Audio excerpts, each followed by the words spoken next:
Bien. Salut Polo, salut Pierrot, salut Mohamed, salut Valérie, salut ma chérie.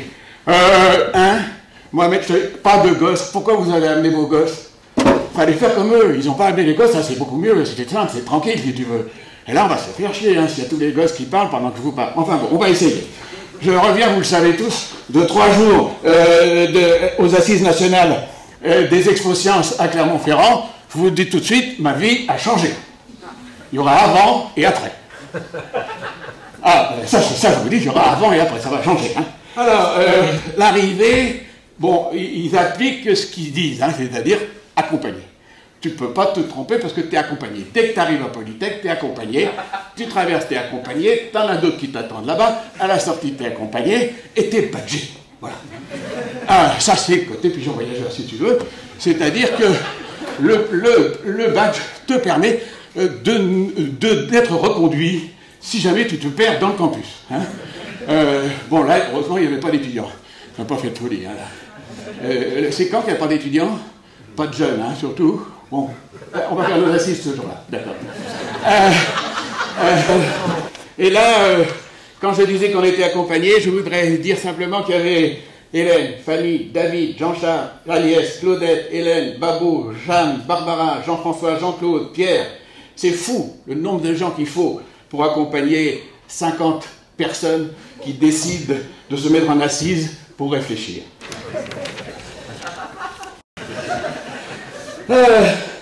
Alors, Pierre Bonton, alors il y avait évidemment, il y avait 3 organismes, donc Adia, Jean-François, toujours un peu angoissé, hein, maintient une sorte de tension comme ça et tout, mais j'aime bien parce qu'il instaure des rituels lui à chaque fois. Dès qu'on se réunit, il fait un rituel, il dit « Ah, je vois des trous dans la salle », ça c'est le rituel. C'est parce qu'en fait, il sait parler aux absents, hein. Donc il dit... Et aux retardataires. Voilà, donc je veux parler. Il sait leur parler. Mais de toute façon, on va commencer. Le groupe 1, bon, d'accord. Et puis, il y avait Pierre d'Actu Science, évidemment, et puis Jean-Claude, évidemment, Gérardie, qui est intervenu immédiatement. Jean-Claude, c'est pour moi, c'est le phare d'Alexandrie, et la bibliothèque en plus le réseau. Hein.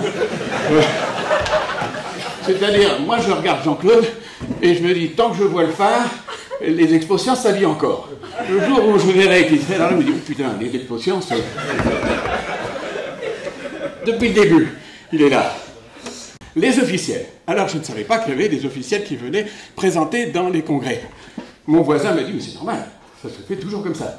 La trouille des organisateurs, c'est quand les officiels ne sont pas là.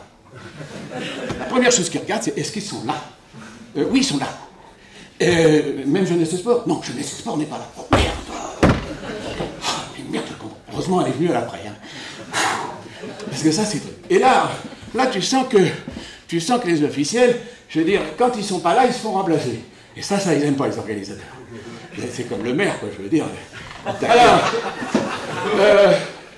les communicants ont accepté certaines choses, en particulier la pénombre, voire le noir complet. Claude Esco, qui doit être habitué à la radio, si tu veux, il dit « je m'en fous, je commence ». C'est inimaginable, le groupe, il dit « et ensuite, Pierre est arrivé, que la lumière soit, et la lumière fut. Et il a éclairé, et tout d'un coup, on a découvert Claude, pour la première fois avec sa chemise orange, qui venait de parler de tout ce qui était bien dans les expos.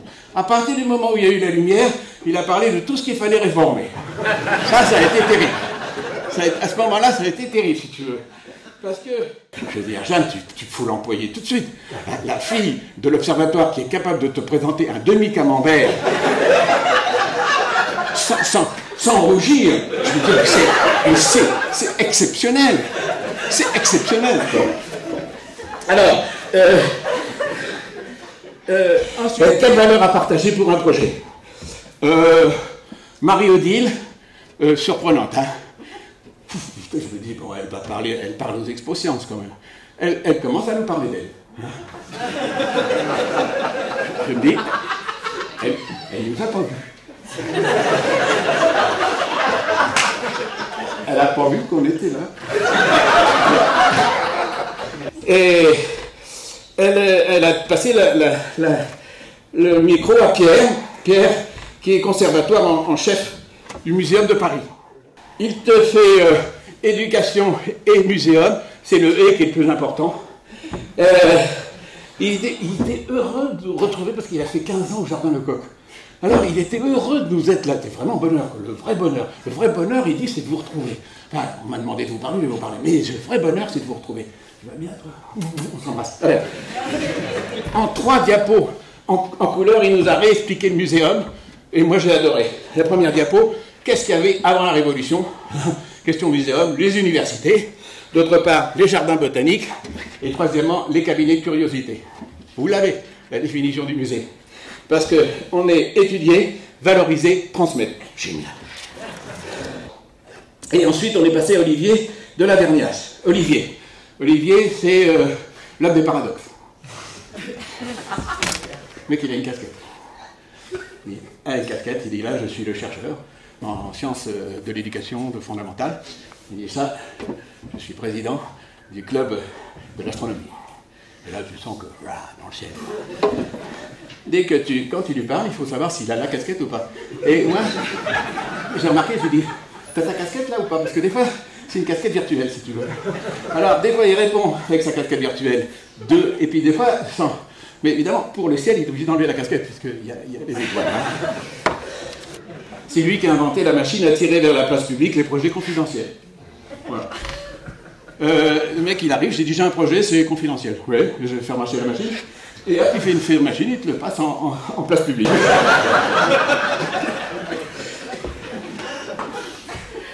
Ensuite, Pierre Bonton, tu l'as appelé la surprise. Non, c'est parce que Pierre Bonton, il enseigne l'automatisme et il met un malin plaisir à ne pas avoir d'automatisme.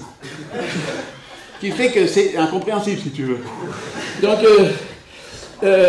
il se lève et il dit, ben maintenant, moi, je vais défendre les profs de sciences. Le groupe, Jeanne d'Arc. Quand Pierre Bonton devient Jeanne d'Arc, tout le monde se ferme de la gueule, on dit, il faut le laisser, il va parler. Et là, il nous a épatés parce qu'il a parlé de son prof de physique. Le prof de physique, il dit qu'il m'a fait aimer la science, il dit, il fumait en classe, le groupe. Oh, putain. Alors, les plus lucides calculent, il dit, s'il fumait, c'est que ça se passe en... Quel âge il a? Il a terminé, Pierre, en nous faisant plein de bisous. Et là, il m'a dit après, je dis, des bisous, fais pas des bisous. Ah, si, Jean-Claude, à chaque fois qu'il nous écrit, il fait des bisous.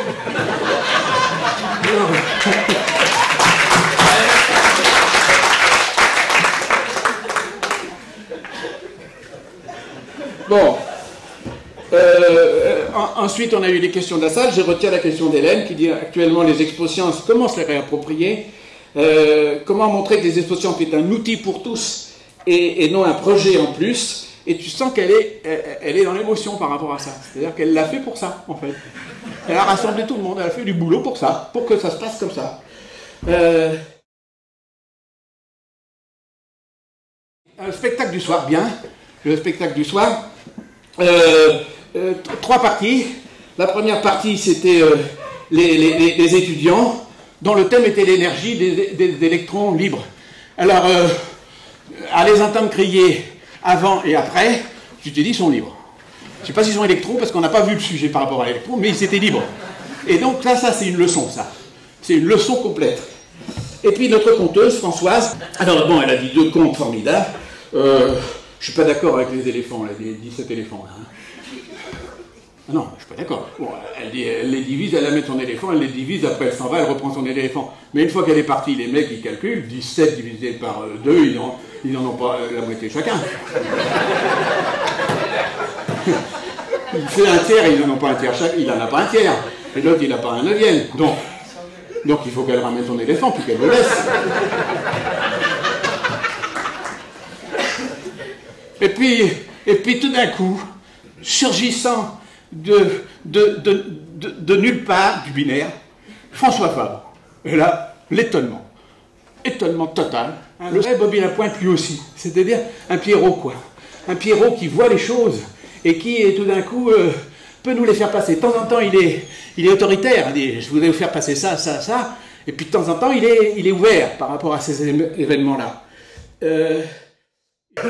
On est reparti pour dormir sous les étoiles avec un ordinateur dans la tête qui fait du binaire un jeu d'esprit savoureux. Et aux valeurs dont on avait déjà entendu parler, j'ai ajouté l'esprit, l'humour et le rire. Petit film sur les images d'hier. C'est bien le petit film, on l'a eu les 2 jours, parce que ça divise les groupes. Hein. Dès que commence le petit film, tu as ceux qui disent « J'ai été interviewé ou pas ?» Parce que si je n'ai pas été interviewé, je suis tranquille. Si j'ai été interviewé, oh merde, qu'est-ce qu'il va faire pourvu que je l'ai coupé au montage?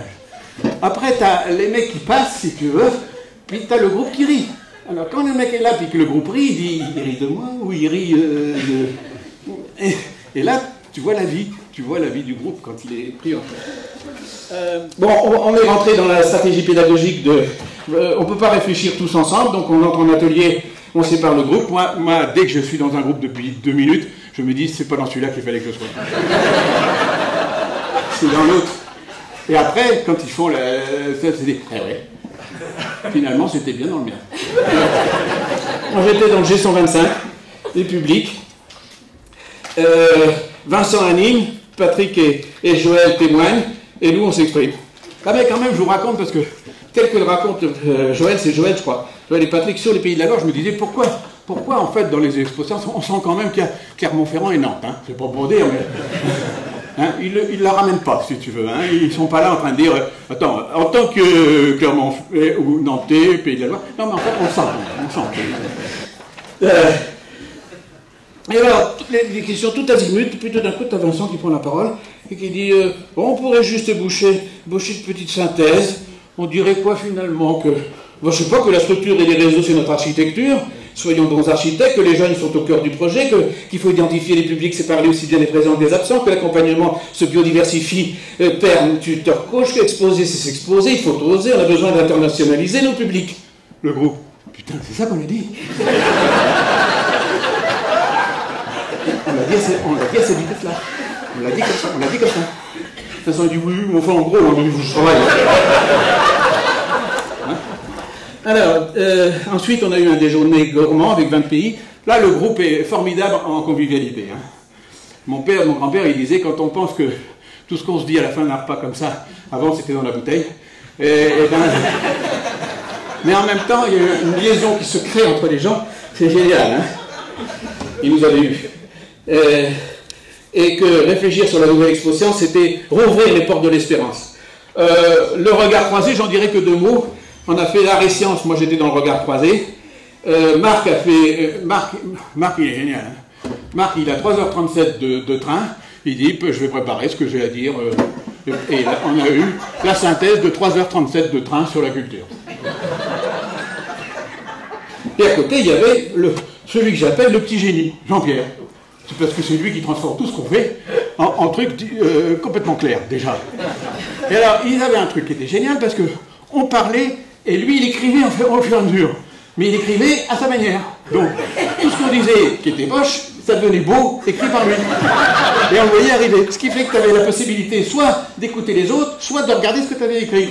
Donc, si tu veux, tu voyais bien qu'il y avait une mémoire orale et une mémoire écrite. Et que ça se passait là. Et que le génie du passage, c'était là, c'était justement dans le passage entre les deux.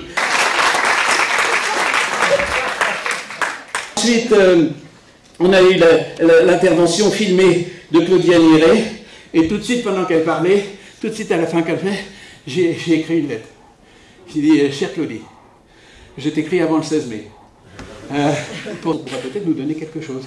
Et puis je vais te dire un truc, ils te le diront jamais moi, mais moi j'ai vécu 2 jours avec eux. Et je vais te dire un truc que j'ai vécu. Ils sont commencés, ils avaient les jetons, ça s'appelait méfiance dans l'azur. Puis après, on est passé à patience dans l'azur. Et à la fin, on était dans confiance dans l'azur. Et ça, je trouve que c'est un groupe qui est capable de faire ça en 2 jours, il faut en tenir compte. Et tu vas voir, parce qu'ils vont t'annoncer une naissance de la nouvelle Expo Science, et puis surtout nationale, internationale, et tu vas voir, elle est beaucoup plus belle qu'une échographie.